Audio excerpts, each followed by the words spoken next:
Doctor Manisha Chakraborty. আমি বাংলাদেশের সমাজতান্ত্রিক দল বাসদের পক্ষ থেকে বরিশাল ৫ আসনে এবারে ত্রয়োদশ সংসদ নির্বাচনে সংসদ সদস্য পদে মই মার্কায় নির্বাচন করছি। ছাত্র জীবন থেকে আমি রাজনীতিতে যুক্ত এবং শেরেবাংলা মেডিকেল কলেজে যখন আমরা ছাত্র সংগঠন করতাম তখন সেই সময়ের ক্ষমতাসীন ছাত্র সংগঠন ছাত্রলীগের বিরুদ্ধে আন্দোলন করে আমরা বারবার নির্যাতনের শিকার হয়েছি এবং তার পরবর্তীতেও আমরা বরিশালের স্থানীয় জনজীবনের সংকট নিয়ে ধারাবাহিকভাবে গত প্রায় ২০ বছর ধরে সকল আন্দোলনে কখনো অংশগ্রহণ করেছি, কখনো নেতৃত্ব দিয়েছি। এবং আপনারা জানেন যে রামপাল বিদ্যুৎ কেন্দ্র সহ সুন্দরবন রক্ষায় যে জাতীয় সম্পদ রক্ষার যে আন্দোলন গড়ে উঠেছিল সেখানেও আমরা খুব গুরুত্বপূর্ণ ভূমিকা রেখেছিলাম। বরিশালের যে প্রধান সংকট কর্মসংস্থানের সংকট, ভোলার গ্যাসকে বরিশাল সহ দক্ষিণাঞ্চলের সেই কর্মসংস্থানের সংকট পূরণে আমরা ধারাবাহিক আন্দোলন করেছি।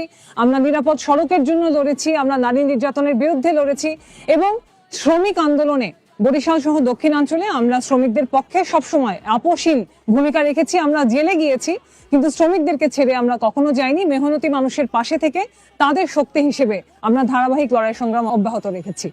বন্ধুগণ, আমরা মনে করি যে আমাদের দলের পক্ষ থেকে, বাসদের পক্ষ থেকে এবং ধারাবাহিকভাবে আমরা যে গণতন্ত্রের জন্য লড়াই বাংলাদেশে হয়েছে সেই লড়াইয়ে আমরা খুবই গুরুত্বপূর্ণ ভূমিকা রেখেছিলাম। আমরা ২০শে জুলাই সর্বপ্রথম কারফিউ ভঙ্গ করেছিলাম বরিশালে এবং এই আন্দোলনে আমাদের ছেলেমেয়েরা মার খেয়েছে। আমরা ধারাবাহিকভাবে লড়াই আন্দোলনের পথে থেকে আমরা কিন্তু জুলাই অভ্যুত্থানের পুরোটা সময় রাজপথে ছিলাম।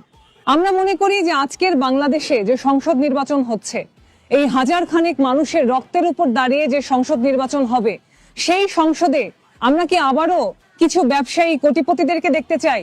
আমরা কি সংসদকে আবারও একটা কোটিপতিদের ক্লাব বানাতে চাই?